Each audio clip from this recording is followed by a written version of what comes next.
হে দেবতা, আপনার আশীর্বাদে আমার বাড়ির অনুষ্ঠান সুন্দরভাবে শেষ হয়েছে। আপনার থালা বাসন ফিরিয়ে দিলাম। ভুল করেছিস তুই। আগের দিনের কথা। একটি শান্ত গ্রামে ছিল এক পুরনো পুকুর। গ্রামের মানুষ বিশ্বাস করত এই পুকুরে দেবতার আশীর্বাদ আছে। হে দেবতা, আমাদের অনুষ্ঠানটা সুন্দরভাবে শেষ করতে সাহায্য করুন। পরদিন সকালে পুকুরের ধারে দেখা যেত ঝকঝকে থালা, বাটি আর হাঁড়ি পাতিল। সব বাসন সোনার মতো চকচক করত। নিয়ম ছিল অনুষ্ঠান শেষে সব বাসন আবার পুকুরে ফিরিয়ে দিতে হবে। এই গ্রামেই থাকত এক দরিদ্র সৎ মানুষ, নাম তার গিরিশ। মেয়ের বিয়ে ঠিক হল, কিন্তু তার কাছে কোনো বাসন ছিল না। সুমিত্রা, কাল বাদে পরশু দিনেই তো আমাদের মেয়ের বিয়ে, কিন্তু আমাদের ঘরে তো কোনো বাসনপত্র নেই। যে করেই হোক কিছু থালা বাসন জোগাড় করতে হবে। হ্যাঁ, তুমি ঠিক বলেছ, থালা বাসনের তো দরকার আছে। তুমি বরং এক কাজ করো, আমাদের গ্রামের বেলপুকুর ঘাটে যাও, গিয়ে প্রার্থনা করে আসো। দেবতা যদি আমাদেরকে বিশ্বাস করে কিছু থালা বাসন দেয়। পরের দিন সকালে গিরিশ তাদের গ্রামের বেলপুকুর ঘাটের উদ্দেশ্যে রওনা দিল। কিরে গিরিশ, শুনেছি তোর নাকি মেয়ের বিয়ে ঠিক হয়েছে। হ্যাঁ কাকা, আশীর্বাদ করো আমার মেয়েটাকে যেন ঠিকঠাকভাবে বিয়ে দিতে পারি। আশীর্বাদ তো করবই রে, তবে এখন যাচ্ছিস কোথায়? যাচ্ছি তো কাকা, আমাদের এই বেলপুকুর ঘাটে। ও, বেলপুকুর ঘাটে থালা বাসনের জন্য।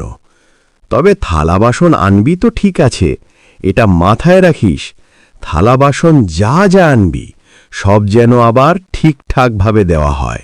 দেখিস, কোনো অনিয়ম হলে কিন্তু তোরও ক্ষতি, সারা পাড়ার লোকেরও ক্ষতি হবে। না না কাকা, তুমি কোনো চিন্তা করো না, আমি আবার সব ঠিকঠাকভাবে দিয়ে দেব। গিরিশ থালা বাসনের জন্য বেলপুকুর ঘাটে যায় এবং দেখতে পেল নিস্তব্ধ পুকুর, জল হালকা বাতাসে দুল খাচ্ছে। হে দেবতা, আমার বাড়ির অনুষ্ঠানের জন্য কিছু থালা বাসনের দরকার। আমি গরিব মানুষ, বিশ্বাস রাখছি আপনার ওপর।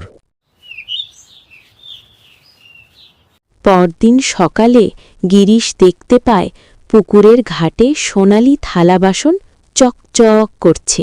বাহ, কত সুন্দর সোনার থালা বাসন চকচক করছে! দেবতা তাহলে আমার প্রার্থনায় সাড়া দিয়েছে। যাক, খুব ভালো হয়েছে। অনুষ্ঠান শেষ হলে সব সোনার বাসন ফিরিয়ে দেব। গিরিশ ঠেলাগাড়ি দিয়ে সব থালা বাসন বাড়িতে নিয়ে যায়।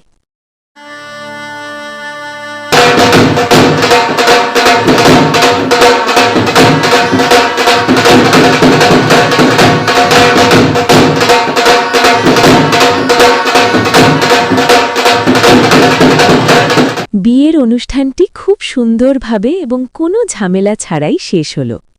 এখন সময় এসেছে থালা বাসনগুলো আবার ফিরিয়ে দেওয়ার।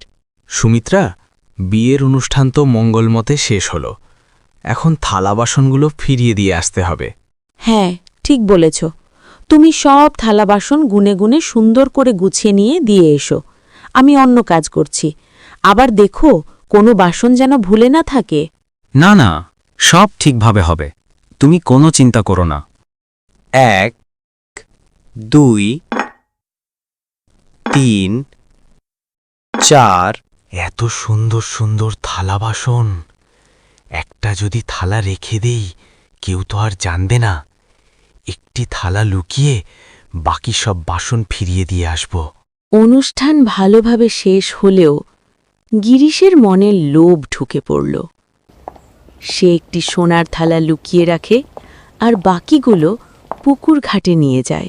হে দেবতা, আপনার আশীর্বাদে আমার বাড়ির অনুষ্ঠান সুন্দরভাবে শেষ হয়েছে।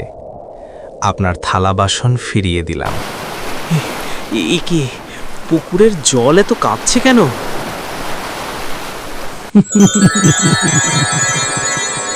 ভুল করেছিস তুই গিরিশ। অতি লোভে তুই একটি থালা রেখে দিয়েছিস, কোনো লাভ হবে না। গিয়ে দেখ, সেটা মাটি হয়ে গেছে। আমাকে ক্ষমা করুন মাতা। বিশ্বাস ভাঙলে আশীর্বাদ থাকে না গিরিশ। আজ তোর এক ভুলের কারণে মনে রাখিস, আজ থেকে এই পুকুরে আর থালা বাসন উঠবে না। সেই দিন থেকে আর কখনো সোনার বাসন উঠল না। কিন্তু গ্রামের মানুষ শিখল, লোভ নয়, সততায় মানুষের আসল ধন। ভিডিওটি ভালো লাগলে লাইক, কমেন্ট এবং সাবস্ক্রাইব করুন। ধন্যবাদ।